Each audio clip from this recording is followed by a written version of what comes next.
Materi kuliah Hukum Tata Negara. Topik ke-12 dari 75 topik. Teori Konstitusi. Bagian ketiga. Klasifikasi Konstitusi. KCWR melakukan klasifikasi konstitusi sebagai berikut: konstitusi tertulis atau written constitution, dan konstitusi bukan dalam bentuk tertulis atau no written constitution, konstitusi fleksibel atau flexible constitution, dan konstitusi rigid atau rigid constitution, konstitusi derajat tinggi atau supreme constitution, dan konstitusi tidak derajat tinggi atau not supreme constitution, konstitusi negara serikat atau federal constitution, dan konstitusi negara kesatuan atau unitary constitution, dan konstitusi sistem pemerintahan presidensial atau presidential executive constitution, dan konstitusi sistem pemerintahan parlementer atau parliamentary executive constitution. Konstitusi tertulis dan konstitusi bukan dalam bentuk tertulis. Konstitusi diklasifikasi sebagai konstitusi tertulis atau written constitution jika konstitusi dituangkan dalam satu dokumen atau beberapa dokumen formal, sedangkan konstitusi bukan dalam bentuk tertulis atau no written constitution adalah jika konstitusi tidak dituangkan dalam satu dokumen formal. C.F. Strong menggunakan istilah documentary constitution dan non-documentary constitution. Tempat documentary constitution adalah konstitusi yang didokumentasikan dalam satu naskah khusus, sedangkan non-documentary constitution adalah konstitusi yang tidak didokumentasikan dalam satu naskah khusus. WR mencontohkan negara yang memiliki beberapa dokumen formal adalah Swedia. Contoh negara yang konstitusinya tidak dituangkan dalam satu dokumen formal yang secara khusus merupakan konstitusi negara tersebut, antara lain adalah negara Inggris dan Israel. Konstitusi pada negara Inggris diatur dalam berbagai undang-undang, atau undang-undang yang materi muatannya merupakan materi muatan Undang-Undang Dasar, seperti Parliament Act atau Undang-Undang tentang Parlemen, bahkan dalam konvensi ketatanegaraan, seperti konvensi bahwa raja atau ratu tidak pernah menolak menyetujui rancangan undang-undang yang sudah disetujui oleh kedua majelis dalam parlemen. Konstitusi fleksibel dan konstitusi rigid.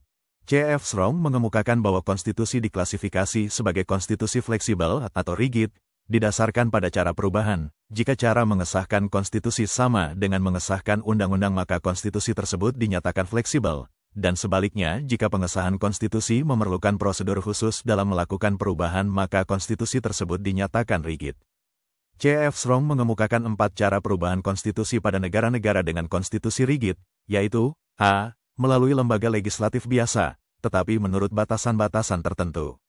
Terdapat 3 cara, yaitu melalui penetapan quorum jumlah anggota untuk pengusulan perubahan, dan quorum mayoritas untuk pengesahan usulan perubahan, melalui pembubaran dan pemilihan anggota parlemen di mana anggota parlemen yang baru yang membahas perubahan konstitusi, dan melalui suara mayoritas dari kedua majelis dalam sidang gabungan, atau joint session. Perubahan melalui quorum yang khusus, atau quorum perubahan undang-undang adalah 50% ditambah 1, diatur pada hampir seluruh konstitusi di dunia, termasuk di Indonesia. Dalam Undang-Undang Dasar 1945, sesudah perubahan, diatur bahwa quorum untuk mengusulkan perubahan adalah sekurang-kurangnya sepertiga anggota Majelis Permusyawaratan Rakyat, atau MPR, sedangkan quorum untuk mengesahkan perubahan Undang-Undang Dasar adalah dihadiri oleh sekurang-kurangnya 2/3 anggota MPR, dan dari anggota yang hadir tersebut disetujui 50% ditambah 1 orang anggota MPR. B. Melalui rakyat lewat referendum. Salah satu negara yang mensyaratkan perubahan Undang-Undang Dasar melalui referendum adalah negara Jepang. Untuk mengubah The Constitution of Japan, selain dibutuhkan persetujuan sekurang-kurangnya 2/3 anggota parlemen, juga harus disetujui oleh mayoritas warga negara melalui referendum, yang diatur dalam Act About National Referendum yang disahkan tanggal 14 Mei tahun 2007. C. Melalui suara mayoritas dari seluruh unit pada negara federal. Untuk memperoleh suara mayoritas dari semua negara federal, dapat dilakukan dengan pemungutan suara warga negara pada masing-masing negara federal atau pemungutan suara anggota legislatif pada parlemen di masing-masing negara federal.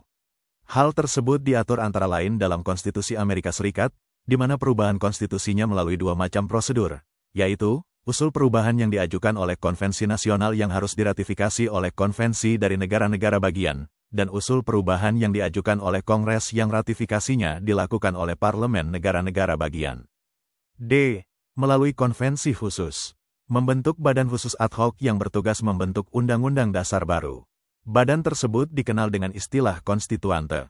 Sebagai contoh adalah konstituante yang merupakan badan pembentuk konstitusi, yang diatur dalam Konstitusi Republik Indonesia Serikat, dengan keanggotaan DPR hasil pemilu dan Senat hasil penunjukan ditambah anggota luar biasa yang jumlahnya sebanyak jumlah anggota DPR dan anggota Senat. Berbeda dengan C.F. Strong, pembedaan konstitusi fleksibel dan konstitusi rigid menurut WR, bukanlah didasarkan pada konstitusi memerlukan prosedur khusus yang tidak diperlukan dalam undang-undang biasa bagi amandemennya, tetapi menurut apakah konstitusi dalam praktiknya, melalui berbagai kekuatan sosial politik yang lahir dari keadaan masing-masing negara, mudah diubah atau tidak. WR mencontohkan bahwa konstitusi Swiss merupakan contoh konstitusi yang memerlukan prosedur khusus untuk mengubahnya, sedangkan konstitusi di Prancis merupakan contoh konstitusi yang tidak memerlukan prosedur khusus untuk mengubahnya karena dapat dilakukan hanya melalui sidang gabungan atau joint session dari kedua kamar dalam parlemen. Dari kedua konstitusi tersebut, ternyata konstitusi Swiss lebih sering diubah dibandingkan Prancis. Di sisi lain, konstitusi Australia yang memerlukan prosedur khusus untuk mengubahnya seperti konstitusi Swiss, hanya diamandemen 4 kali walaupun sudah dilakukan 23 kali upaya untuk mengamandemen konstitusi tersebut. Hal serupa juga dikemukakan oleh Eric Barren, bahwa perbedaan antara konstitusi fleksibel dan konstitusi rigid tidak terlalu menolong karena dua hal. Pertama, karena hanya dua negara yang saat ini mengatur bahwa konstitusinya diubah dengan prosedur yang sama dengan undang-undang biasa yaitu Inggris dan New Zealand, dan pembedaan antara rigid dan fleksibel menyesatkan karena kesulitan melakukan perubahan bervariasi. Sebagai contoh, konstitusi Amerika selama 200 tahun hanya mengalami 26 kali amandemen, sementara Basic Law atau Undang-Undang Dasar Jerman tahun 1947 sudah diubah 40 kali. Konstitusi derajat tinggi dan konstitusi tidak derajat tinggi. KCWR menjelaskan bahwa pengklasifikasian konstitusi derajat tinggi, atau Supreme Constitution, dan konstitusi tidak derajat tinggi, atau Not Supreme Constitution, berkaitan erat pengklasifikasian konstitusi fleksibel dan rigid. Pengklasifikasian Supreme Constitution dan Not Supreme Constitution didasarkan pada kedudukan konstitusi dalam peraturan perundang-undangan. Jika konstitusi merupakan aturan yang tertinggi dalam peraturan perundang-undangan sebuah negara, maka konstitusi tersebut diklasifikasikan sebagai Supreme Constitution, sedangkan Not Supreme Constitution adalah jika konstitusi tersebut berkedudukan sama dengan undang-undang, sehingga proses pembentukan dan perubahannya sama dengan proses pembentukan dan perubahan undang-undang. Pada negara yang konstitusinya diklasifikasi sebagai Not Supreme Constitution, bentuk konstitusi adalah dalam bentuk undang-undang, dan yang membedakannya dengan undang-undang biasa adalah materi muatan. Jika undang-undang tersebut berisikan materi muatan konstitusi, maka pada dasarnya undang-undang tersebut merupakan bagian konstitusi dari negara tersebut, seperti undang-undang yang disahkan oleh House of Commons, majelis atau kamar pertama dalam Parlemen Inggris, pada tahun 1948, yang membatasi masa penundaan hak veto House of Lords, majelis atau kamar kedua dalam Parlemen Inggris, yang semula 2 tahun menjadi 1 tahun. Walaupun berbentuk undang-undang, akan tetapi materi muatannya mengatur kewenangan lembaga negara, yaitu kewenangan hak veto House of Lords. Konstitusi Negara Serikat dan Konstitusi Negara Kesatuan. Konstitusi dapat pula diklasifikasi berdasarkan bentuk negara, yaitu negara serikat atau federal dan negara kesatuan. Pengklasifikasian konstitusi berdasarkan bentuk negara terkait dengan pengaturan dalam konstitusi mengenai pembagian kekuasaan dalam sebuah negara.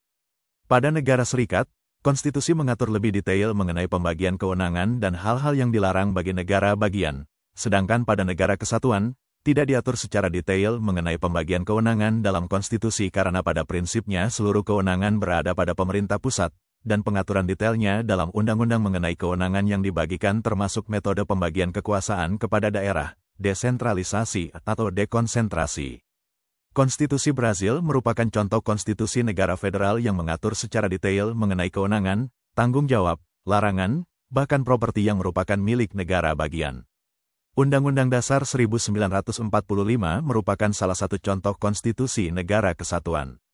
Dalam pasal 18 ayat 5 perubahan kedua Undang-Undang Dasar 1945, hanya diatur secara umum tentang pembagian kewenangan antara pemerintah pusat dan daerah, yaitu, pemerintahan daerah menjalankan otonomi seluas-luasnya, kecuali urusan pemerintahan yang oleh undang-undang ditentukan sebagai urusan pemerintah pusat. Konstitusi Sistem Pemerintahan Presidensial dan Konstitusi Sistem Pemerintahan Parlementer. Pengklasifikasian konstitusi berdasarkan sistem pemerintahan terkait dengan pengaturan dalam konstitusi mengenai kewenangan dari lembaga-lembaga negara dalam sebuah negara, yang berbeda berdasarkan sistem pemerintahan yang digunakan.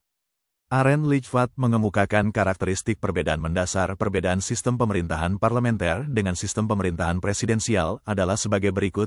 Dalam sistem pemerintahan parlementer, kepala eksekutif dan anggota kabinetnya bertanggung jawab kepada parlemen dan bergantung pada mosi tidak percaya sebab dapat diberhentikan jika parlemen menyetujui mosi tidak percaya. Sedangkan dalam sistem pemerintahan presidensial, kepala eksekutif atau presiden dipilih dalam periode yang diatur dalam konstitusi dan dalam keadaan biasa tidak dapat dipaksa untuk berhenti dengan mosi tidak percaya, kecuali dengan alasan pelanggaran hukum melalui mekanisme impeachment.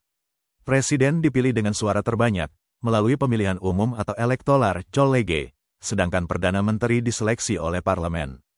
Indonesia dan Amerika Serikat adalah negara-negara yang konstitusinya merupakan konstitusi sistem pemerintahan presidensial, sedangkan negara Jerman dan Belanda adalah negara-negara yang konstitusinya merupakan konstitusi sistem pemerintahan parlementer. Itulah topik ke-12 materi kuliah Hukum Tata Negara untuk membantu pemahaman mahasiswa Indonesia dan masyarakat umum yang ingin menambah wawasan. Ratusan video tutorial ilmu hukum, ilmu pemerintahan, ilmu komunikasi, ilmu manajemen, ilmu administrasi dan lainnya disajikan di channel ini. Tutorial dituturkan dan disubtitelkan agar dapat ditonton, dibaca sambil didengarkan. Untuk pemahaman yang lebih baik, putar dan dengarkan video tutorial berulang-ulang. Subscribe dan like, agar Anda mendapatkan update tutorial lainnya. Bagikan juga link video ini, agar teman lain juga mendapatkan manfaat channel ini. Sekian dan terima kasih. Sampai jumpa.